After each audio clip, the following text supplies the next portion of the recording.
Welcome to the channel. Today we're sharing a cheating story you won't believe. If you enjoy it, please like and subscribe. Let's get started.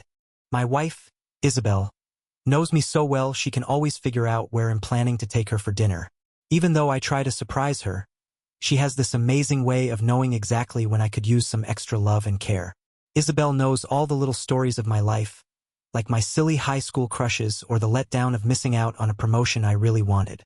She remembers that I'm terrified of spiders, whether they're dangerous or not, and understands how a crying child makes me immediately want to comfort them.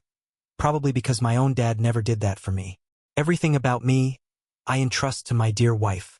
She knows I always go to lunch at 12 every day because I had to take a lunch break at that early hour when I was the most junior guy in the office. Back then, I would always be back at 1 because other people wanted to leave around that time. I got into the habit and never changed it. But today, Isabel doesn't know I'm taking a late extended lunch because the whole office is going out to a farewell party for one of the senior administrators, the director of the research and development branch where I work. Larry Thompson was retiring after 24 years, and the whole operation was being shut down to wish him a happy retirement. Tom was one of the youngest engineers working in my division, and I was happy to have him under my supervision. He was a hard worker, imaginative, and highly resourceful. When it came time for merit pay increases and bonuses, I was happy to put in his name. With his first big bonus, Tom bought one of those massive Ford Expeditions. He had one kid and another on the way, so he wanted a vehicle big enough for lots of kids. Apparently, his wife felt the same way. Privately, I considered his new SUV big enough for a whole clan, much less one family, but he was proud of it and wanted to show it off. With my seniority, I got to ride shotgun on the way down to the convention center. "So, Mike, what do you think of my new buggy?" Tom asked. That's me, David Sanders, 28 years old, in pretty good health, and well thought of within my field of expertise, mechanical engineering, though lately my job has had little to do with that degree. I hadn't been a manager for very long, but it was taking up more and more of my time. I was even thinking of taking some night courses in personnel and resource management to keep up with the responsibilities my boss kept pushing my way. "It's cool," I replied, injecting some enthusiasm into my voice. Or is that supposed to be hot or tight these days? I can never remember what the latest slang is. I told him, and he laughed. "You like it?" "Oh heck yeah," I said. I twisted around to peer into the interior of the spacious vehicle. "Shoot, Tom," I remarked, "I think the first apartment Isabel and I lived in was smaller than this." He laughed, pleased with my comment. I turned back around to face the front as Tom braked to a stop at a red light. I saw once again how high off the road I was sitting. Tom's truck, as he called it, gave the driver and passengers an excellent view all around and even over most of the cars on the road. I glanced down out the passenger side window when I caught movement out of the corner of my eye. I was surprised to see my wife sitting in her 2-year-old Toyota Camry beside us at the light. This wasn't a part of town that Isabel would normally go.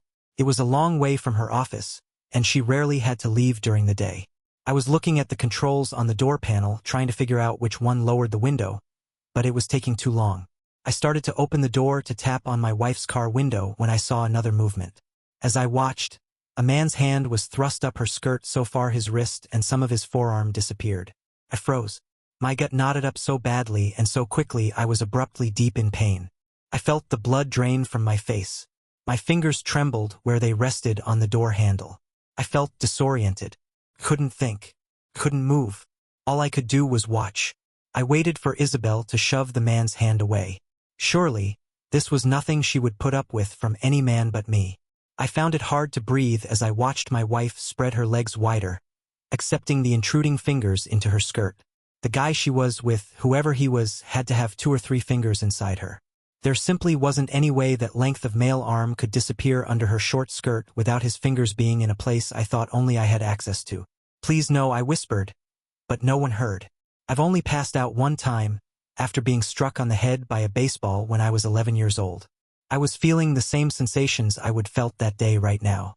My vision began to contract into a narrow tunnel, and a huge weight was crushing my chest. I couldn't breathe, couldn't move. I'm a strong man, but the shock siphoned all my strength away. I was nothing but an empty shell. If I would been lying across a set of railroad tracks and had only to roll to the side to avoid being run over by a train, I couldn't have done it. My eyes filled with unshed tears as I watched my wife of 3 years lean back to better enjoy this unknown man's ministrations. She never objected, never tried to get the man to stop. It came to me that this was a thing Shed enjoyed before with this man, a thing she wanted and was used to receiving. Isabel tilted her head back. Her eyes closed as she lost herself in the pleasure his fingers were giving her. The look of lust and need for gratification shocked me. It was the same one she showed me when we had sex. The light turned green. I saw Isabel slap at the man's forearm playfully. She tugged his hand from beneath her skirt so she could drive, I guess. I twisted around in my seat as Tom accelerated away from the intersection. I watched my wife's Altima as it made a right turn down a street that would take her back to where she worked. Shed never looked up to wonder who might be watching in the big Land Cruiser. Not that she would have seen me through the dark-tinted windows. She knew I wouldn't be out and about at this hour. My lunch hour ended 30 minutes ago. She hadn't cared what an obscene exhibitionistic show she and the man with her had put on for whoever it might have been. It didn't have to be me watching. Could have been anyone. Isabel had been so caught up with the sex play that she hadn't thought to conceal the act. Yeah, my wife knew me well, but it seemed I only thought I knew her. When she got home that evening, I got a quick peck on the cheek. A few years ago, my mind told me I would gotten long, loving kisses at the door when I came in from a hard day's work. Somewhere along the line, they decreased in number until they tailed off to nothing. I watched my wife as she started up the stairs. Suddenly, I noticed something missing. It hadn't struck me earlier in the day as I watched her perform in traffic. "Isabel," I blurted, "what the heck happened to your pantyhose? I know for a fact you put on a new pair this morning. How come you're not wearing any now?" She hesitated before proceeding down the hallway to her bedroom. She didn't turn around to face me for a long moment. "Oh, I got a runner in the right leg," she said finally. "Kept on growing and growing, and I finally just took them off," she said. She grinned back at me, looking at me more intently than I think she would have under other circumstances. She needed to know if I was buying her explanation. I nodded understandingly. She turned away, but not before I detected a small look of relief cross her face. "I see," I said in what I hoped was a more playful tone. I hadn't planned to say anything, but a sudden surge of pain and rage had taken control of my tongue and made me ask about the pantyhose. The dual emotions still had control of me. An evil imp pushed me into seeing how far I could provoke my dear wife. "I thought some guy might rip them off because he was in a hurry to get into your panties," I said, studying her reaction. She was good. There was little to see beyond a slight stiffening in her posture. "What in the world brought that on?" she said inquisitively. I looked at her with as blank a face as I could manage. I refused to let the hurt and anger show in my eyes. I shrugged. "It's been known to happen," I said. "You remember Emily, that girl I had to fire last year after she got caught screwing one of the men on the loading dock? Well, I remember her coming back from breaks and lunches without her thigh-high stockings and pantyhose many a time. That was before I knew what was going on, of course." I shrugged and looked away, trying to project an image of a man remembering a painful event. Isabel nibbled at her lower lip for a bit before coming to me. Stepping close to me, she put her palms flat on my lower ribs and swept them up my chest in a slow caress before throwing her arms around my neck. She pulled my head down and pressed her lips against mine for a few teasing seconds. "Honey," she said earnestly when she finally broke off the kiss, "you are the only man who will ever rip my panties off. I thought you knew that." There was a hooded expression on her face, her eyes flicking from side to side as she searched my face for some telltale sign. She was gauging my reaction, hoping I would accept her explanation. I was willing to bet she was wondering how much I knew and what Shed have to do to deflect my suspicions. It broke my heart all over again. Shed been lying by omission all along, and now she was lying to my face. It was a raw, calculating thing to do, born of deception and reared by cruelty. I would hoped. Well, I didn't know what I hoped for. I guess I thought that if I got a confession from her, we'd find some way to get past this, even if I had no idea how. If you love someone, though, it's hard to let go without one last attempt. But Isabel was waiting for an answer. I would been looking too long into her eyes for something I just this second gave up all hope of finding. "I know that, sweetheart," I said with as much sincerity as I could muster. "Katie's husband threw her out and got custody of both kids. She wrecked her marriage, the other guy's marriage, and her life all for a little stupid dirty sex out behind the warehouse." I let my contempt color the last few phrases. Isabel flinched slightly, almost undetectably, but her expression never changed. "Well, she deserved it," she said, and now the deceit was complete. My dear wife thought the rules by which other people restrain themselves didn't apply to her. I caught her wrists in my hands and tugged her arms from around my neck. I looked at her steadily, not saying a word, and then kissed her lips gently. Taking hold of one of her shoulders in each hand, I turned her around and slapped her beautifully shaped little bum. It didn't belong to me anymore. It no longer mattered that she didn't like even playful spanks. Now go get changed. You'll have dinner on the table in 10 minutes, I told her. I turned away and walked into the kitchen without looking back. First, I had no idea what to do. I didn't have a clue what I should do. What was the approved reaction from a husband who discovered his wife was cheating on him? I'm afraid the company didn't get much work from me over the next week and a half. I would be working on something and then would suddenly find myself gazing into space, not knowing how long I would been doing it. A number of the staff members asked me if there was anything wrong, but I always replied there was not. No one could help me through this.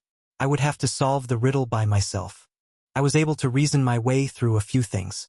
For one, the fact that the guy felt comfortable fondling my wife in public said they had been having sex for some time. If they were just beginning with each other, he'd still be a lot more tentative. It meant Isabel had been cheating on me for some time. I wondered when it had begun. I couldn't remember any signs that she was cheating on me. There had been no attitude changes or any modifications in our daily life that I could think of. In the final analysis, though, it didn't really matter how long it had been going on. The only important factor was that it was happening. Second, I wasn't going to put up with her infidelity. I was not going to go off to work each day wondering who Isabel was screwing that day. I wasn't much of a church-going man anyway, and there was no way I was going to turn the other cheek. It wasn't in me to do that. I couldn't see any point in trying to save the marriage. Isabel had broken the trust we'd built up over the 3 years of our marriage. It seemed to me she'd broken it a number of times, judging by the evidence, and I didn't know how it could ever be made whole again. The only thing that logically remained to do was to confront her and get myself out of this mess with my mind as intact as I could. If there was something I would done so terribly wrong that it prompted a reaction like this from Isabel, maybe she'd tell me. I tried to pull my eyes back inside the windows through which I would been staring blindly. I felt more alone than I ever had in my life. The hurt came in cold waves, alternating with fiery periods of anger. Neither emotion would let me be long enough to do any productive work. Having decided that my marriage to Isabel was dead, I set myself the dreary task of finding some quick way out of my pain. The thing was, without proof of some kind, Isabel would probably be able to take damn near everything we'd put together. State courts are not friendly to a man making unsubstantiated allegations about his wife. I shoved what loving feelings I had left for Isabel behind a door in my mind and slammed it shut. I decided I wanted my share of what we had. We had some good equity in the house, and the savings account was beginning to show a nice balance. Finally, we both were making pretty good money and had been for a year or so we managed to buy some quality furniture and appliances. The cars had both been financed, but we'd been making balloon payments and the loans were nearly paid off. If I wanted my fair portion of what we'd accumulated, I had to catch her red-handed. I watched for an opportunity. On Tuesday, one day short of 2 weeks after I would seen Isabel letting some jerk play with her, she told me she was going to go out Friday night with a group of her girlfriends for a few drinks and lots of gossip. It was something she and a half-dozen women in her crowd did every 6 weeks or so, she said. Sophia, Emily, Mia, Olivia, and Olivia were going along, but not Rachel, Isabel's best friend. They were going to find all the things they could to talk about Rachel behind her back. Isabel giggled a little about that when she told me. There was absolutely nothing suspicious about her doing this. She'd done it before on widely separated occasions through the years. I knew in my heart, though, this one was different. I couldn't see anything in her behavior that indicated she was not actually going to do exactly what she told me, but I didn't trust her anymore. I had to verify what she was saying. Sophia, I said cheerfully into my cell phone. Sophia was one of my wife's friends. She and her husband Mark were occasional guests over at what had been our house for barbecues and sometimes dinner. Hey, Tiger, she responded happily. Sophia liked to flirt, and she took every opportunity. What up? She asked. Not much, I said. I was just wondering if you and Mark have any plans for Friday night. I was thinking the 4 of us might get together for dinner and some cards. She said in her mock seductive voice. I'll have to check my busy calendar, big boy. There was a momentary pause, but not one long enough for her to actually be checking anything. No, nothing on tap for that night, sugar, she said. I'll have to check with Mark, but I think it sounds like a great idea. What shall we bring? Just your cute little self, your better half, and a pair of bright smiles, I quipped. I tried to sound upbeat, but inside I was dead. All the pleasure in my life had disappeared over the past few weeks. Okay, Han, she said. I'll give you a call when I know for sure. Okay? She paused briefly. And Mike?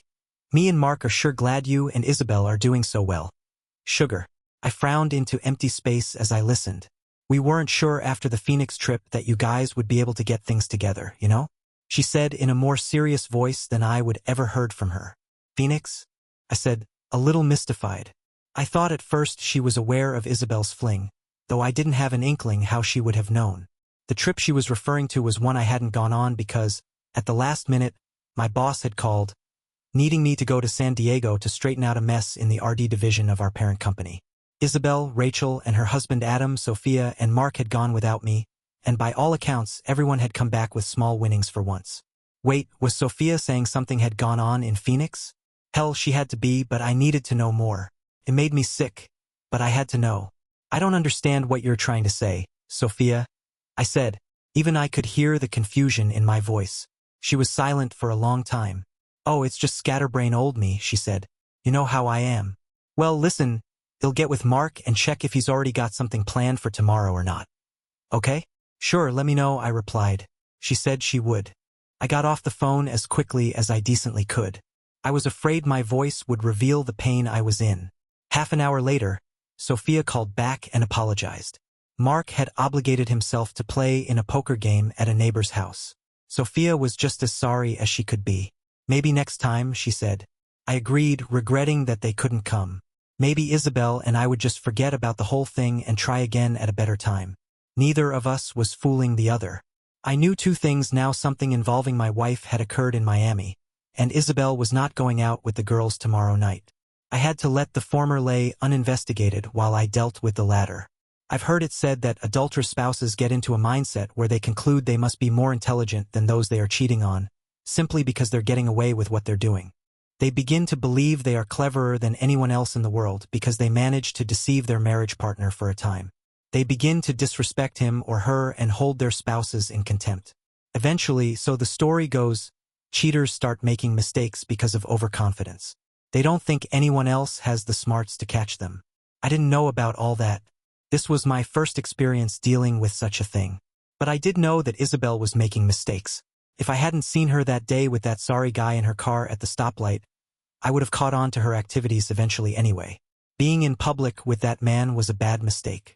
Any one of our friends or neighbors could have been in a van or SUV beside her car. It didn't have to be me. Not making sure Sophia would cover for her was another blunder. A major one. Second, she knew I was friendly with Sophia and Mark, even more so with Rachel and Adam. Whatever happened in Phoenix was almost certainly known by both couples. Either of them might have called me sometime to give her up. These were loose ends she should have tied up somehow. Her third error was assuming I still trusted her and would stay home like a good little boy while she was out whoring around. Her fourth was thinking I would put up with a cheating tramp of a wife. I smashed my fist down on the coffee table beside me, making the lamp dance around on its base for a long moment. Isabel was in the shower, she didn't hear a thing. I massaged my hand and wrist, seething inside as I contemplated my wife's betrayal of our marriage, herself, and me. I was worried that my anger was going to take over my whole life. It seemed to me that my jaws were always clenched tight these days, and my pulse pounded whenever I thought of what Isabel and that guy were doing. I was ruthlessly suppressing those feelings when I was around her. It only made the rage burn that much hotter. The sad thing was that I was actually a little relieved when it became clear tonight was to be their next little get-together for sex. I hated to admit that to myself, but I was. Once I got through whatever I had to face this evening, I would take what I knew and put it in the hands of my attorney. I had him primed and ready to file charges whenever I gave him the go-ahead. Isabel left a little after 7, just as twilight was beginning to make soft shadows all around. She thought I was in the garage straightening up the disorder that accumulates if one doesn't give it constant attention. But I was really just killing time, waiting for her to leave. Now that the evening had come, I was anxious to get things over with and move on with my life. Isabel hadn't been interested enough in what I was doing to come outside for a look, much less to spend any time with me. I guess she was just happy I was out of her way so she could get ready for her date or whatever she was calling it. That was fine with me. If she'd come out to be with me, she'd have seen the rental BMW I would arranged for that morning. I hadn't wanted to park the shabby-looking wreck on the street. It might have been towed as an abandoned vehicle. It was a small lie, I suppose, hiding the rental's existence. That's what's wrong with lying and cheating. The lies begin to take on a life of their own and reproduce more of their kind spontaneously. There were 3 more lies told as she walked out the door. I wished her a good time, and we both said we loved each other. A man and a woman who loved each other wouldn't be doing the things to each other that we were going to do tonight, I told myself. I didn't care. When she was far enough down the block not to be able to see inside the garage, I opened the outside side door and jumped in the rental car. Driving away, I pointed the remote over my shoulder to close the door and sped down our residential street to make sure I didn't lose contact with her. Paradoxically, I had to slow drastically when I saw her ahead, waiting at a stoplight for cross-traffic to clear. I had to pull to the curb and stop for a bit, or I would have gotten too close. As it turned out, following her didn't prove to be that big a problem. Like most drivers, she paid almost no attention to the traffic behind her, and even if she had, she wouldn't have known to look for a beat-up 10-year-old gray Volkswagen Jetta. She had no idea that her husband was in that vehicle tonight, trailing her half a city block behind. The light was still good enough for me to identify her vehicle, but it was gradually getting darker. It gave me an excuse to turn on my headlights. If she were to look back, she wouldn't be able to see my face past the glare. I followed her through thinning traffic to the far southwest side of town and watched her pull into a moderately priced motel. I quickly found a space across the street and parallel parked my ratty old vehicle. Getting my camera ready and trying to settle my jangled nerves, I watched out the driver's side window while my wife sat in her car for 5 minutes or so. It seemed she was impatient. She made a series of quick calls on her cell phone. Mine didn't ring, it was not me she was calling. A few minutes later, a big dark blue SUV came down the street and turned into the motel. I could see the driver was a male, but he was going too fast for me to get a good look at him. He parked beside my wife's Altima, and they both got out shortly. The guy had my wife in a tight embrace and was kissing her hungrily. After a bit, she patted his chest and pulled back a little. I bought a Nikon D7100 digital camera when I started planning this operation a couple of weeks ago. Even with my limited experience with digital cameras, it looked like this camera was going to be perfect for the job I had to do. I started snapping away, taking pictures of my cheating wife and the guy she was screwing. Though twilight was fading into night, there was still enough illumination under the motel's exterior lighting to light up both of them. The camera's 10x optical zoom, multiplied by its 4x digital zoom, gave me superb close-ups of his hand in her shirt. I could have counted the freckles on my lovely wife's face if I would been in a counting mood. My only real problem was keeping the camera steady enough. I solved that by scrunching down low, rolling down the window, and bracing the camera on the 2 inches of glass that refused to disappear into the door. Neither of the cheaters across the way noticed me, though I was less than 50 yards away under a street light. They were awfully careless. I guess it was true that cheaters begin believing they don't have to take elementary precautions because they can't be caught. The guy produced one of those plastic cards with the magnetic strip on the back and opened the motel room door.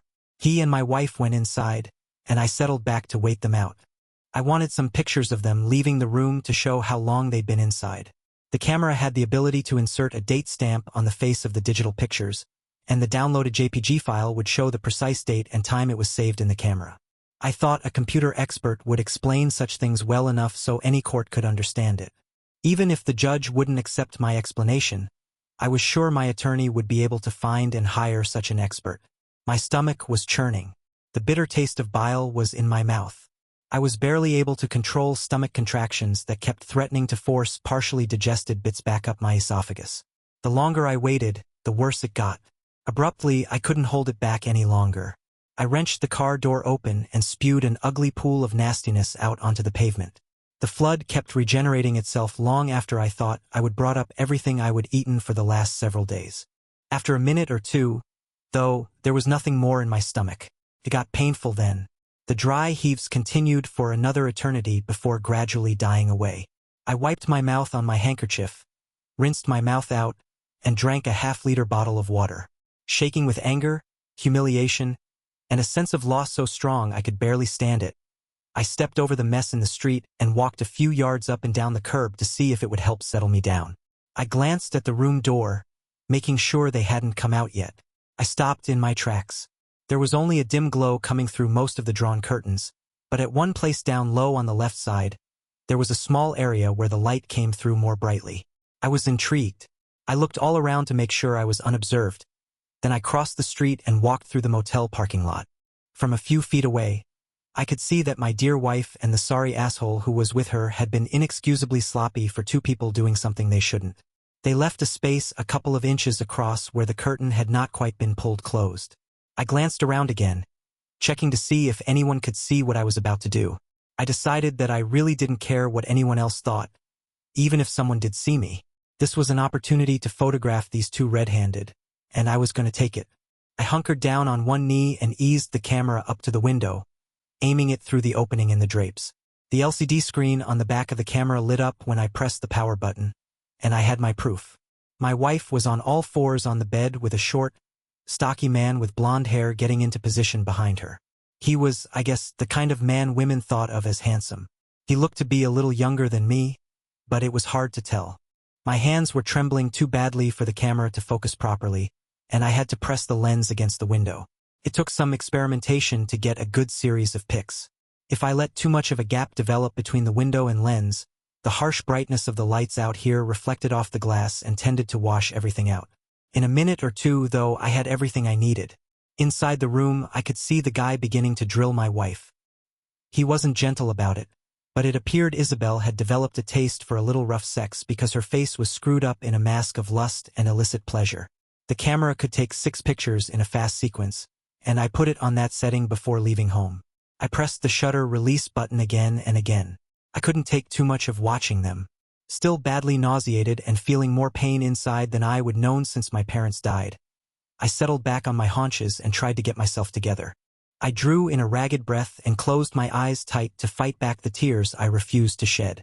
I hurt, but a human being can only hurt so long before they shift themselves to another place. I pushed my emotions aside, damming them up and putting them back behind that door I thought I had closed on them earlier in the week. Suddenly there was no more love when I thought of her, and I damn sure didn't like her at all.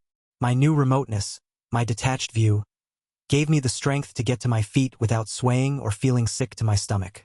There was a sudden flurry of loud voices from inside the room. I could hear Isabel, but I couldn't tell what she was saying. Then there was a louder shriek a second or two later, but it sounded like a man. I didn't know any men who admitted to being screamers during sex, but I guess they could. Anyway, the suddenly noisy sex play got me on my feet and moving away. I was afraid it would attract someone to come see what was going on. I started to walk back to my rental across the street, but I paused behind the son of a bitch's car while I thought for a long moment. I turned and walked down the sidewalk past all the motel doors. I looked carefully under the eaves, then stepped away from the building to examine the roof and every light pole in sight. I was looking for any outside security cameras the motel might have. I found a place down at the far corner of the structure where there were some unconnected wires and an empty mounting bracket, but I didn't see any cameras. I crossed the parking lot and stood next to the rental car, looking at the empty, abandoned restaurant. There were surely no spy cameras over there. There were some apartment buildings I could see on down this side street, but they were far away on the main thoroughfare. I couldn't see any businesses that would logically be protected by surveillance cameras pointed in this direction. I made sure the cap was securely fastened over the lens and put my camera in the back seat for safekeeping. Walking purposefully, I went back to where my wife and whoever he was were parked. I pulled the pocket knife out of my jeans and opened it while I debated with myself the wisdom of doing what I was thinking of. Then I shrugged and bent low beside Loverboy's rear tires. It took a stronger thrust than I thought it would, but I soon found the right amount of velocity and power to shove the blade deep into the tire. I was afraid my grip would slip and I would cut myself badly, but that didn't happen. The hissing of the air escaping from the expensive set of tires seemed terribly loud, but no one came out to investigate. Encouraged, I took care of all 4 tires on his SUV and then all of my wife's tires too. I guess it was a childish gesture. It didn't solve anything, and it very well could make it clear to the cheating duo that someone was on to them. I decided they wouldn't think that. They were too cocky. I wanted to do more, but I didn't.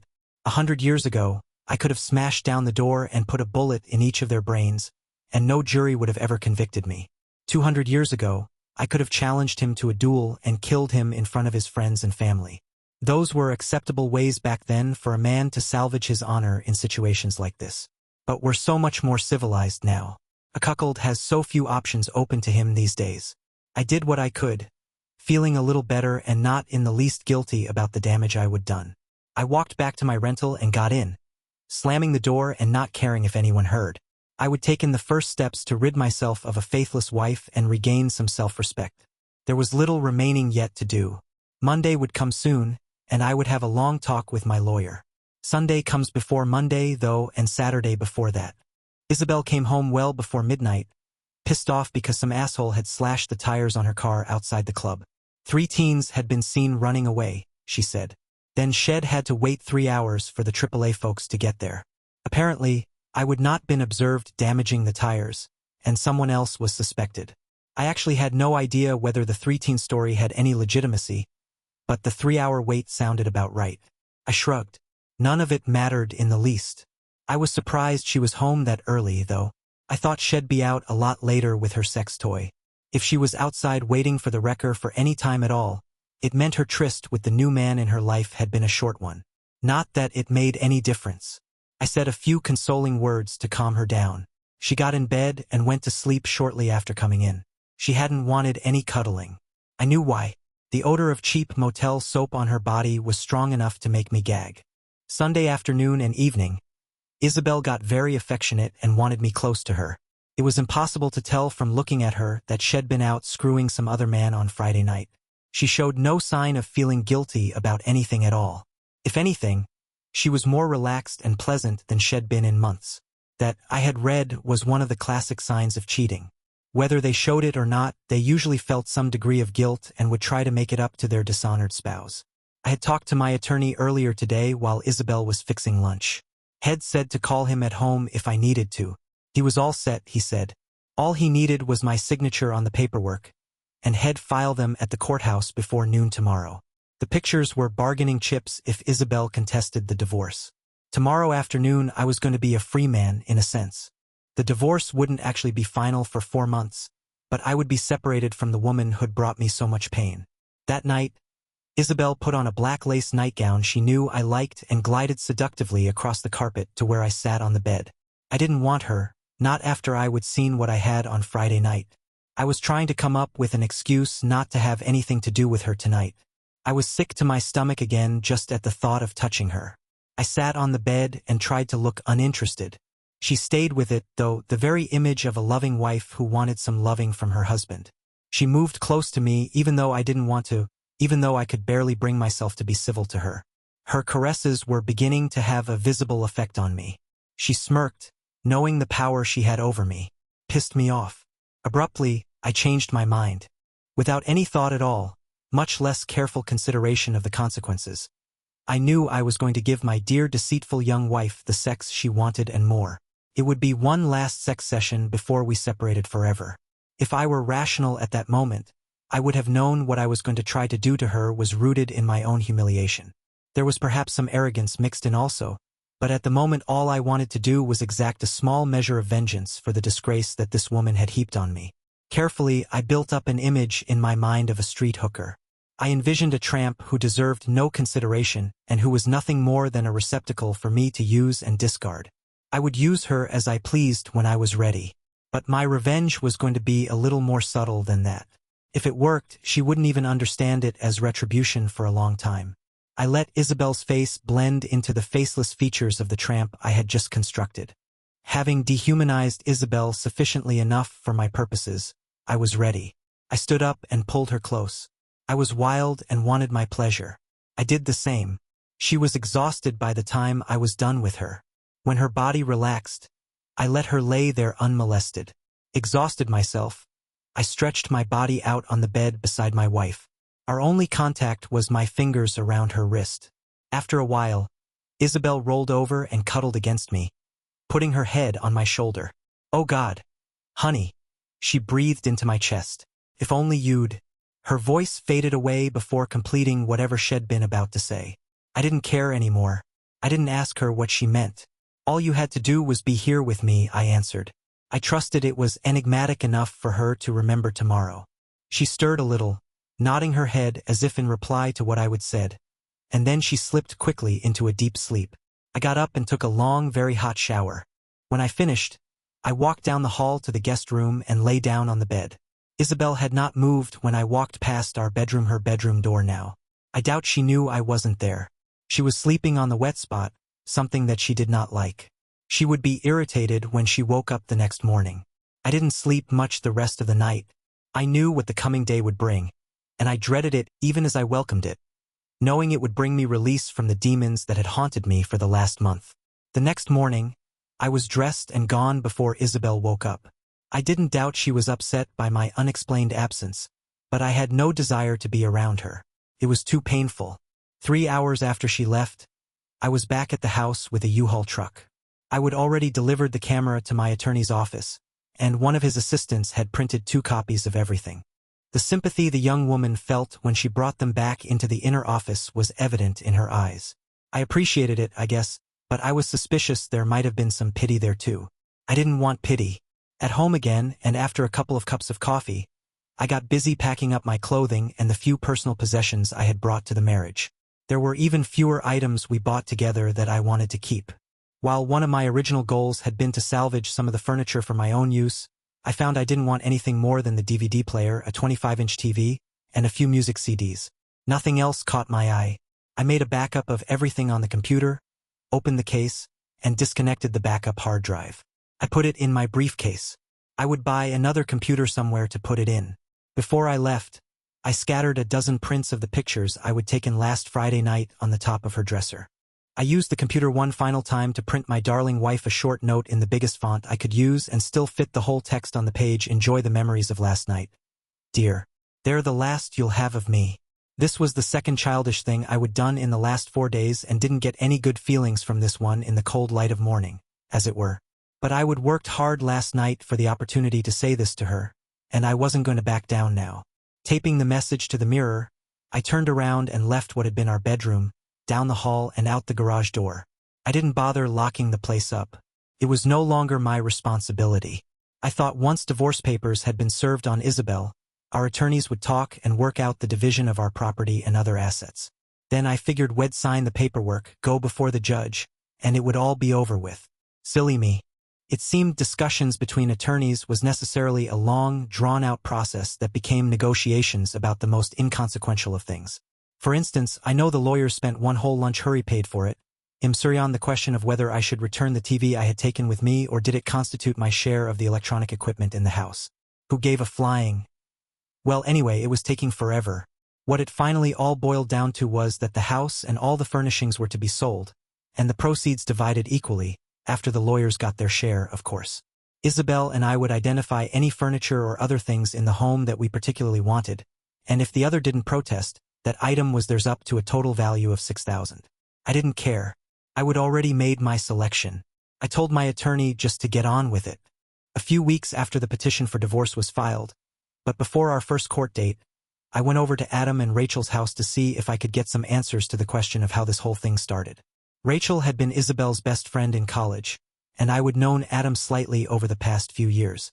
We had all become very close. Rachel had become as good a friend of mine as she was Isabel's. I realized belatedly that Adam and Rachel had not come to our house, nor had they invited us to theirs since the Phoenix trip. Thinking of how Sophia had spoken of Phoenix, I wanted to see if Adam and Rachel could shed any light on the problem. They were outside in the backyard when I arrived. When I rang the doorbell, Adam came around the side of the house and escorted me back, handing me a cold beer before having me sit in the shade of a big pecan tree that was growing in the far corner of their yard. We sat for a couple of awkward moments. So I said finally. Rachel burst into tears and got up to run in the house. Adam and I stared at the door through which she disappeared and then at each other. She's a little emotional sometimes, Adam muttered. I know, I said, smiling a little in spite of all the pain everyone was feeling.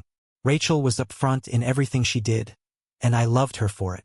In many ways, she was closer to me than my deceased sister ever had been. I took a long swallow of Coors Finest. Ron, Adam said at length, Rachel and I are just as sorry as we can be that you and Isabel are breaking up. But we didn't know what to do, you know? I looked at him questioningly. I could see comprehension spreading across his face. You don't know? He said. I shook my head. He got 2 more beers from the ice chest beside him and handed one to me. We didn't know whether to tell you when we got back from Phoenix or not, he remarked sadly. We thought that surely Isabel would tell you what happened. Couldn't be kept hidden. And after a while it seemed she had, and the two of you had everything all worked out. Worked what out? I asked quietly. Adam took a deep breath and spent the next 20 minutes explaining how Isabel had gotten sloppy drunk the first night in Phoenix. Tired and mad because I would had to cancel at the last minute, Isabel had told the other two couples that if I wasn't going to be there when she needed me, she was going to find someone who would be. Isabel spent the rest of the night gulping down hard liquor while dancing and flirting with every man who caught her eye. At some point, Isabel and some blonde guy managed to disappear. Even with both of the other couples trying hard to keep track of where Isabel and the guy went in the casino, no one saw Isabel until the next day. That afternoon, Saturday, Rachel and Sophia had gone to Isabel's room and hammered on the door until Isabel finally answered. She looked like she'd been rode hard and put up wet, according to what Rachel had told Adam. The blonde guy had been in the bathroom but had come out. Isabel had been defensive but also drunk and defiant. The guy had acted completely unconcerned about the whole thing. He left eventually, but since Isabel didn't join Rachel, Adam, Sophia, and Mark that Saturday evening, they were pretty sure Isabel and the unknown man had hooked up again. Actually, other than that one meeting Saturday afternoon, none of the four saw Isabel until late Sunday afternoon when she showed up at the airport to board the flight home. They hadn't seen how she got to the terminal, so they couldn't say her boyfriend had brought her. They hadn't cared. I didn't blame them. Rachel had come back outside, wiping her eyes, and was standing behind my chair with her hands on the tops of my shoulders. Every so often, she would pat me as one consoles an unhappy child. I'm not so sure that wasn't exactly what I was at that moment. When Adam finished, I sat looking into space. I wish you told me, I said after a while. I don't know what good it would have done, but some of the lying and the cheating might not have occurred. I sighed and bit my lip, but the damage had already been done, I guess. It wouldn't have made any difference in the long run. How did you find out about Phoenix? Rachel asked gently. I craned my neck back to look up at her. You'll just told me, I replied. She was confused. Well, how did you find out then? She asked. I took her hand in mine and patted it gently. I saw them in Isabel's car on the street a few weeks ago, and that blonde guy had his hand up her skirt so far I knew he had to have his fingers inside her, I said truthfully. Both their faces blanched. They winced in sympathy. Oh, you poor man, Rachel said. What a horrible way to find out. I shrugged. I'm not sure there is a good way, Lise, I said. But it's over and done with now. I looked down at the grass about my feet, so I wouldn't have to admit to the sting of tears that had suddenly rushed to my eyes. Isabel had evidently come over to tell them of the divorce a few days ago. Rachel said Isabel had been mad as hell that Rachel wouldn't support her. It had been just a horrible mistake, according to Isabel. When Rachel had called her a tramp and some other things, Isabel had left in a huff. That was my Isabel, all right. Blame everyone but the two people who committed the adultery. Adam, Rachel, and I talked for another hour or so before I left. Their 18-month-old baby needed attention, and I wouldn't have been good company at dinner, but they tried hard to get me to stay. 3 months into the negotiations, the question of the pictures I would take in of Isabel and Blondie came up. Isabel was afraid I was going to put them on the internet. I thought their suggestion was a good one, and I started to look for a website that would handle them. I offered to send copies to everyone at Isabel's office and all her friends too. I didn't intend to do that, but it sure got the talks moving again. There would have been some legal complications if I tried to do as I threatened. For one thing, there was the invasion of privacy issue since I had taken the pics through the motel window and without permission from the motel or the participants. I told my attorney I would go ahead and chance a lawsuit if something didn't nice happen real soon. The next day, Isabel's lawyer reopened the question of how to divide the house and offered me 60 of the sale price if I would turn over all copies of the pictures. But I refused. After a while, they offered 55 of the proceeds if I would agree to keep only one copy of the pictures and agree that I would never transmit them over the internet in any way. And oh, by the way, Isabel demanded a closed-door meeting between just the two of us. I made a counteroffer of 60. I would keep only one set of prints, no digital copies, and a maximum of 30 minutes with her. We eventually settled on the 60 of the house, 2 sets of the pictures, one for me and one, surprisingly, for Isabel, no digital copies, and a 1-hour closed-door meeting. They withdrew all of their motions before the court and agreed to a no-fault divorce at the earliest possible moment. A court order was obtained recognizing Isabel and I were no longer living together as man and wife, pending a final divorce decree. Texas does not have legal separations, and this was as close as the attorneys could get to one. It was fine with me. The sale of the residence and furnishings could move forward. The mandatory wait time for the divorce would not be interrupted, and things would be over in another 2 months. Meanwhile, I would made a particularly strong effort to keep my divorce from affecting my job. In fact, I took refuge in my work. I was the first one to arrive in the morning and the last to leave that night. Maybe because he noticed my renewed dedication to the firm, the big boss made me the interim director for the RD branch. He gave me all the problems to solve, but none of the pay increase for that position. I didn't care that much. I just made sure the disaster of my personal life never hurt my professional career. I got there about 10 minutes early. I would expected the traffic to be heavy and make me late, but it was not to be. The meeting between Isabel and me was to take place in a temporarily vacant office in my attorney's suite. I was hustled into that office and ushered into the big chair behind the desk. That would have a considerable psychological impact on Isabel, they said. It would put her at a disadvantage. One of my lawyer's legal aides, the young woman who'd been so sympathetic when I would initiated the divorce papers, fussed over me for a few minutes, straightening my tie and brushing at some imaginary lint. She leaned very close to me as I sat there. I could smell her perfume, and if I would let my eyes fall from hers, I would have had a superb view down her open-neck blouse. When everyone else had left the room to greet the arriving party with my wife, she impulsively kissed my forehead and told me to hang in there, and squeezed my hand encouragingly. Standing, she turned and walked through the doorway, but she looked back and smiled before she disappeared. When everyone was gone, I got up and moved to a seat at the short conference table that abutted up against the front of the big desk. I didn't think I needed any prompts or artificial barriers. My wife had committed adultery. I caught her and I was getting rid of her. I didn't see things as any more complicated than that. When Isabel came in, she found me sitting there calmly, placing 5x7 prints on the table of her and her blonde sex toy hammering away at each other on the hotel bed. I was going for neat rows of 6 pictures in each row, but the photos tended to slide on the slick tabletop. It was a lot of effort to make each line of pics line up. I worked while Isabel settled herself. When I looked up, there was a flush across her face. She was an attractive woman, not beautiful in the classical sense, but more than just pretty. I knew that under the bulky sweater top and knee-length dark blue skirt, there was a very exciting body. I looked into the face I would loved for the more than 5 years we'd been together, 4 of them as a married couple. She'd been so warm and affectionate through most of those 5 years. Looking at her now, I couldn't say when the woman I used to know had disappeared or where she'd gone. "You got me really good, didn't you?" she said bitterly, interrupting my train of thought. Her face was twisted into a mask of irritation, something I would come to expect from her more often than not lately. "I'll bet you're so proud of yourself, aren't you?" I snorted. The puff of air moved 3 prints sideways, and I nudged them back into place with a fingernail. "No," I said quietly. "You got yourself," I told her. I glanced up to see her still glaring at me. She opened her mouth to say something I figured would be spiteful. I beat her to the punch. And no, I am definitely not proud of having caught a tramp cheating around on me. I thought the woman I was married to would never, ever screw some strange man. Exactly why would you think I would be proud to find out differently, huh? It took the wind out of her sails, and she sat with a blank expression on her face for a time. I held up my left forearm and checked my watch as ostentatiously as I could. "I was told you wanted to talk to me, so talk. We've got just about 55 minutes left." I leaned back in my chair. I was tired of playing with the pictures. Isabel made an effort to keep her eyes from straying to the pictures and look only at me. She took a deep breath. "Mike." She paused and looked at me, expecting me to object again, I guess. "Mike," she continued. "First, I want to say I'm so sorry about all this.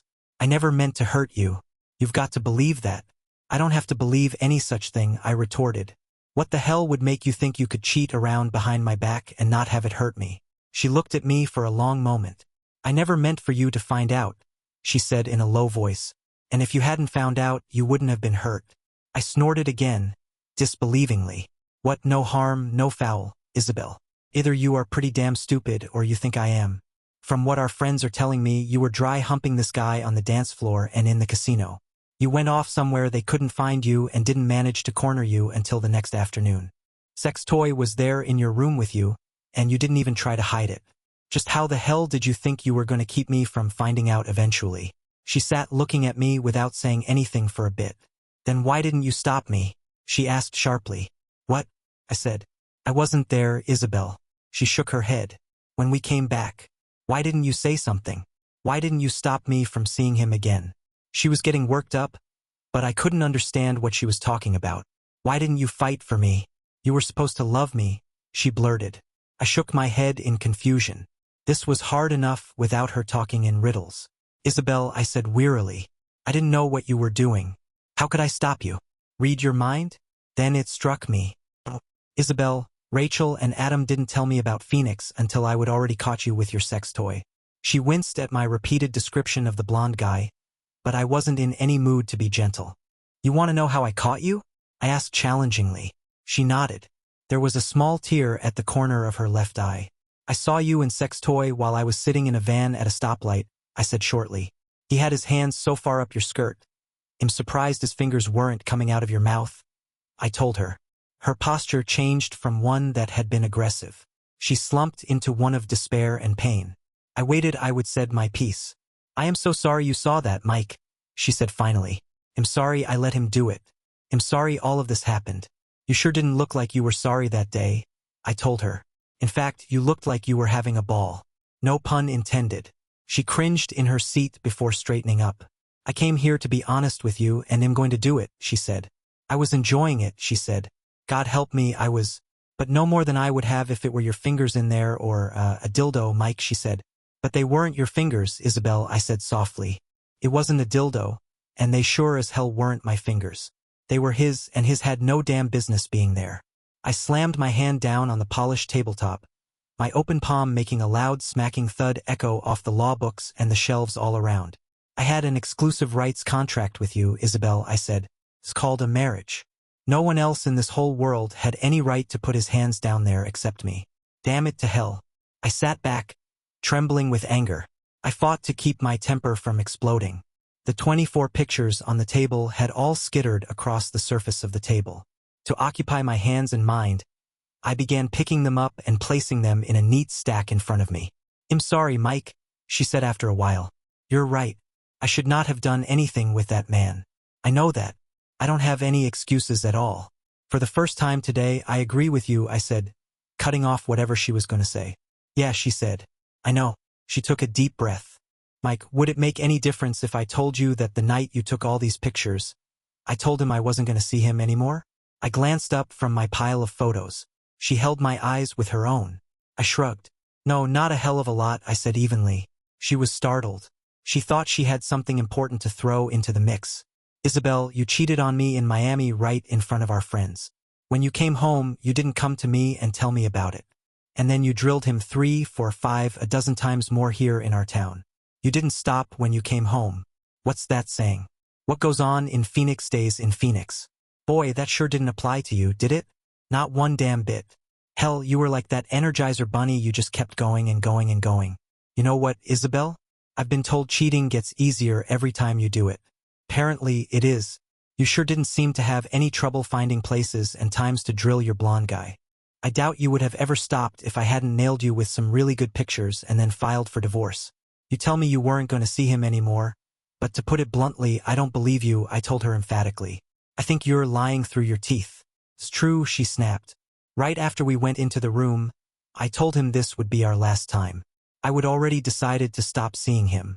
I was feeling guilty and ashamed, and I wanted to end it. She reached out, snagged one of the pictures, and held it up in front of my eyes. You see this? She demanded. He's trying to hurt me here, slamming into me really hard. He was punishing me for telling him I wasn't going to be with him anymore. A little bit after you took this, I got away and kicked the asshole in his balls. I shook my head. I didn't want to see what she was trying to show me, and it really didn't matter.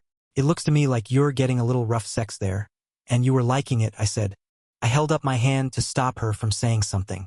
But let's say you're telling the gospel truth. I leaned on my elbows partly across the table. If it's true you wanted to stop screwing him, Isabel, why the hell didn't you give him a call and tell him? Why was it necessary to give him a goodbye screw? She hung her head. I know it was wrong, but don't bother, Isabel. I don't want to hear it. Even if I accept what you say at face value, I don't believe and I never will believe that you would ever have stopped so long as your dirty secret life was still a secret from me. Oh, you might mean what you say. You might have even done it for a week, a month, for months maybe. But you'd have gone back to him or found someone else the first damn time you got pissed off at me again or you had car trouble or when you had a bad hair day. Sooner or later, you'd have had that urge to get a little strange and pay me back for every real and imaginary problem we've ever had. Wouldn't you? Isn't that what you were doing, Jen? I had worked myself up again. I had to pull back. I slouched in my chair and tried to look more impassive than I felt. Isabel was crying again. You don't have to talk to me like that, she whispered. I'm your wife. I looked away in disgust. Not for very long, I said cruelly. We're separated. The courts have recognized it, and all we have to do is wait another 52 days, and it's all over with. And besides, I talk to tramps and hookers a lot differently from the way I talk to my faithful wife, assuming I ever have one again. The tears were rolling now. Mike, I'm trying to say I'm sorry for what I've done. Can't you understand that? I'm sorry. I shook my head abruptly. I was weary of the whole thing. Okay, Isabel, you're sorry. I'm sorry too. Hell, everybody involved in this damn mess is sorry. So what? Where does that get us? We sat quietly for a while. Isabel, I said slowly, you've ripped the heart right out of me. I tapped my chest. Right here. There's a big hole, a whole lot of emptiness inside me where I used to keep the image of a woman I loved more than life itself. A woman I trusted with my most private secrets. Someone I could count on to be good to me when the whole world was against me. You were my friend, someone I could talk to, trade opinions about anything under the sun. You were my lover, the one woman in the world I would ever make love to for the rest of my life, and the only woman I wanted to make love to me. You took that all away, and I can't get it back, I told her. My voice cracked on the last few words, and I had to stop. Isabel was crying harder. Mike, she interrupted. Isabel, I said slowly and carefully, you've half killed me. Screwing that guy, betraying me, betraying yourself, and betraying our marriage. I took a deep breath. I sure hope whatever you got out of it was worth wrecking our marriage and his, 'cause I heard this morning his wife kicked him out and is filing for divorce too. That was true. An investigator working for my attorney had tracked down the garage that had sent a wrecker to pick up 2 sets of slashed tires from a motel, take them back to the shop for repair, and return the tires to the motel and mount them on 2 vehicles. The wrecker driver had remembered a furious brunette woman and a subdued blonde man as owners of the cars. Each of the billing reports had included the license plate number of the vehicle involved, and once he had that, it was child's play for the investigator to find out the man's name and all kinds of personal information. When my attorney told me the guy's identity, I found a phone number for his home and got in touch with his wife. She became enraged when I told her what I knew. I wasn't surprised she had filed for a divorce too. Curiously, it seemed there actually had been 3 teens who had run away from the motel when Isabel walked out of her room. They may have been involved in some other mischief, but I knew they hadn't done the tires. I watched my wife crying inconsolably for a while. I wanted to take her in my arms. But she wasn't my woman anymore. She was a stranger. Will you tell me why you did it? I asked. It took her a long time to smother the tears and get control of herself. Rachel and Adam had told me some of what Shed said in Miami. I wanted to see if she could add anything to that. I don't know, Mike, she said a little bitterly. It's like a whole other world out there. It didn't feel real from the minute I got off the plane. Then I got drunk. The lights were so bright, it was like they hypnotized me. You weren't there, and I was mad you wouldn't come with me. Then he was talking to me so nice, telling me how sad it was that I was alone. After a while, I just gave in, Mike. The last phrase was wailed rather than spoken. I looked at her, and for the first time I felt contempt. Well, that's just, I said, trying to find the words to tell her how I felt. I gave up. They wouldn't come. God damn it, none of that is any excuse, I said finally, exploding. First of all, I had to go to Austin and fix that damn glitch in the proposed power delivery system. If I hadn't gone, I would have been fired. And if I didn't have a job, we couldn't make the payments on that nice big house you just had to have a couple of years back. I couldn't be with you in Phoenix, damn it. It wasn't a matter of not wanting to. Don't you think I would have if I could? What else was it? Oh yeah, you got drunk. Well, excuse the hell out of me, sugar pie honey bunch, but who the hell told you to get drunk in the first place? Are you a child that someone has to take a glass of rum out of your hands when you shouldn't be drinking it? Screw you. You had no business even thinking of getting drunk if you can't control who you let shove a meat up your damned holes when you do. Bright lights hypnotized? What the hell does that mean? Isabel? Should everyone treat you like you had some kind of mental problem because you might be hypnotized by the pretty lights? Give me a break. I took some deep breaths and leaned heavily on the left arm of my chair. Then something else Shed said made me mad all over again. I sat up straight and leaned across the table toward her. And you said he was talking to you real nice. Isn't that just precious? You're an attractive woman, Isabel. Of course men are going to come on to you. So what? Who the goddamn hell told you a married woman has a right to even think about letting some strange guy console you and flatter you and tell you how rotten it was that your husband wasn't there? Huh? That's what he did, didn't he, Isabel? He told you I was a sorry son of a bitch for not being there for you, didn't he? She nodded, mopping up some of her tears with an already sodden tissue. Yeah, I said contemptuously. And you lapped it up, didn't you? I shook my head in disgust. Damn it, Isabel, you talked about being drunk and drinking. You were married. A married woman or a man, hell, it applies to all of us. The fact is you were supposed to act like you were a recovering alcoholic. I mean that a married person is like someone who can never touch alcohol, ever. But you did. You know what? The first time you danced with him too close, the first time you let him touch your arm in a possessive way, you were an alcoholic breaking your vow to never touch the stuff. Our marriage vows said we would forsake all others, Isabel. Forsake all others. What the hell did you not understand about that? Do you think I'm so ugly and unattractive, so inept in bed, that I couldn't have been doing what you did? Don't you understand I get chances to spend a night or two with strange women every single time I go on a trip? Damn it, I have to travel 7 or 8 times a year, and every place I go there's a secretary in the office, a professional woman from down the hall, a waitress in a restaurant, or a woman in the hotel bar where I go for a nightcap. Maybe it's just a girl I pass in the corridor going to my room, but every time I go somewhere there's a woman who I might be able to have sex with. But you know what? I never have. I've been propositioned 10 times, I mean by 10 women this last year alone, I think. And I've never even given one of them a second's worth of consideration because I had my loving woman at home. Guess you fooled me. Huh? I said bitterly. If I would only known. I shook my head disgustedly. There was no sound but crying in the room for a long while. Isabel just sat there, hunched over. Her shoulders were shaking from the sobs she didn't want me to see.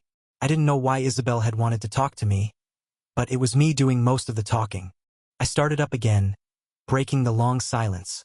You should never have let that bastard touch you at all, Isabel, I said, starting in again. I couldn't let this topic die. It was killing me. The first time he did, and you let him get away with it, you took a swallow from the cup that you could never drink from if you wanted to stay married to me. The first time you let him kiss you, you did it again. The second he put his hand on your body. Oh hell, what's the point? Abruptly, my rage left me. I slumped in my seat and tried to breathe slowly. I don't know what else there is to say, Isabel, I said finally. I just know you've ruined something that was really beautiful. You know that? Now I don't have anything but pain, and it won't go away. I loved you with all my being. Hell, I still love you, I guess. I haven't learned how to turn it off yet and then back on like a faucet the way you have. Mike, Isabel said tentatively. If you can still love me, we could try again. She stopped when she saw me shaking my head. But you made love to me so good that Sunday before you left me. She wailed, shaking her head in confusion. Not hardly, I said brusquely. I wasn't making love to you that night, Isabel. I was drilling you and making you come over and over so you'd remember it when I left. I'm sorry I did it now. It was a mean thing to do, something childish, arrogant, and worthless. I'm sorry I did it, I said. Isabel looked shocked and then dismayed. Shed pinned her hopes on me having a desire to get back with her. We sat looking at each other for a time. Oh, and no, I can't try again, I said, remembering the question. I don't have anything left to try with, Isabel, I said at last. I don't believe a word you say. I know for a fact that you've lied through your teeth every day since you started screwing that asshole. You were deceiving me every minute of every day, and that's one cruel, heartless thing to do to someone who loves you. I can't possibly trust you anymore, Isabel. I can't imagine ever trusting you again out of my sight. I can't live that way, Isabel. I sighed, leaning my head back on the back of the chair and looking up at the ceiling tiles. I don't know what I did to deserve this, Isabel, I said musingly.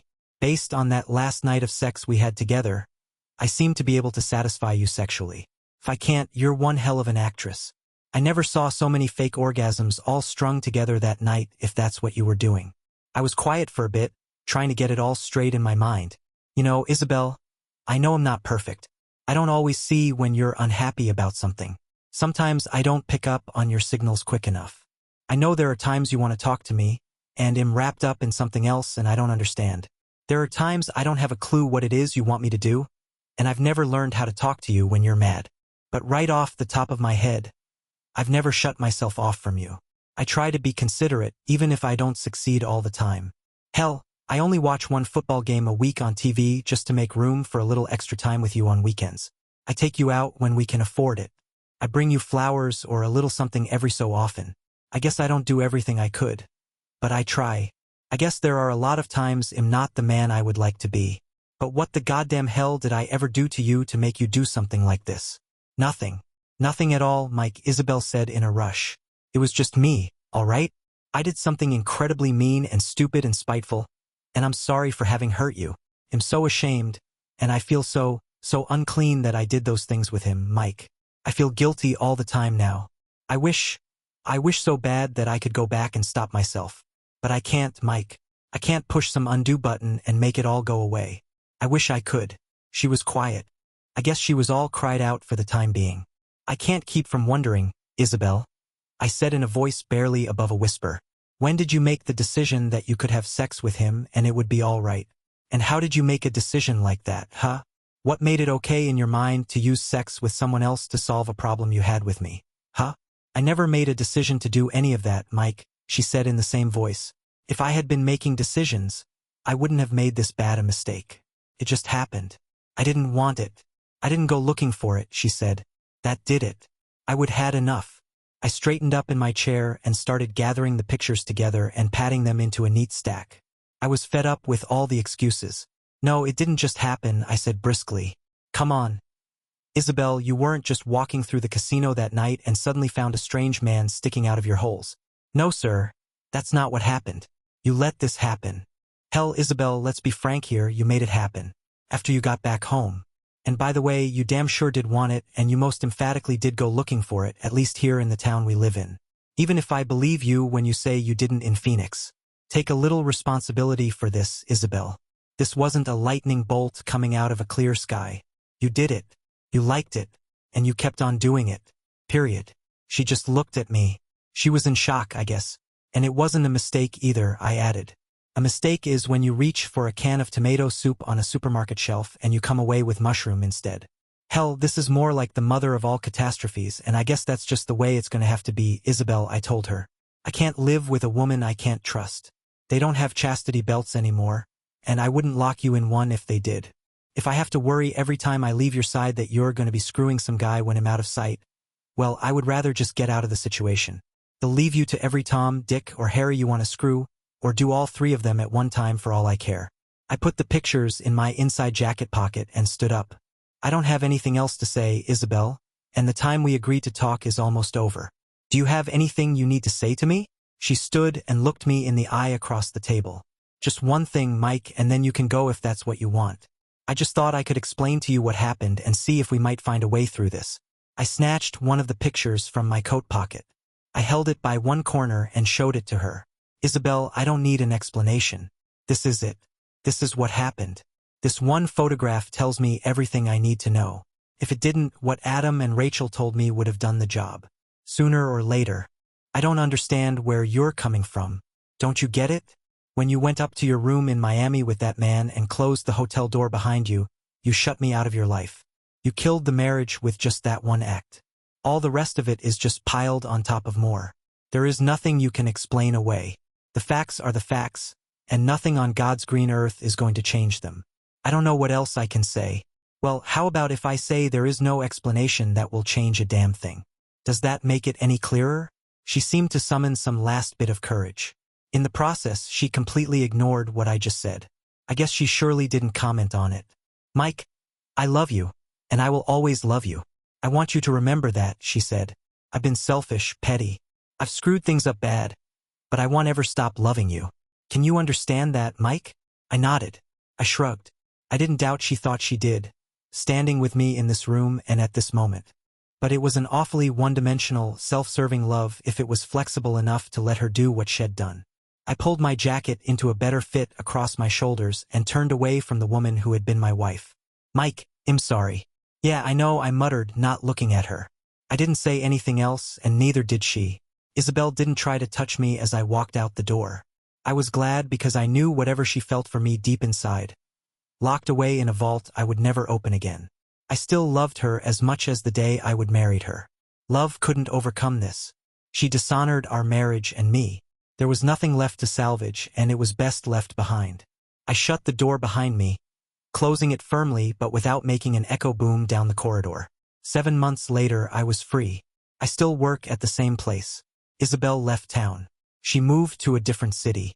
I have not started dating and don't intend to do it in the near future. Wow, what a journey of betrayal and heartbreak. How would you handle a situation like this? Confront or walk away? Let us know in the comments. Don't forget to like, subscribe, and hit the bell for more gripping stories. Thanks for watching.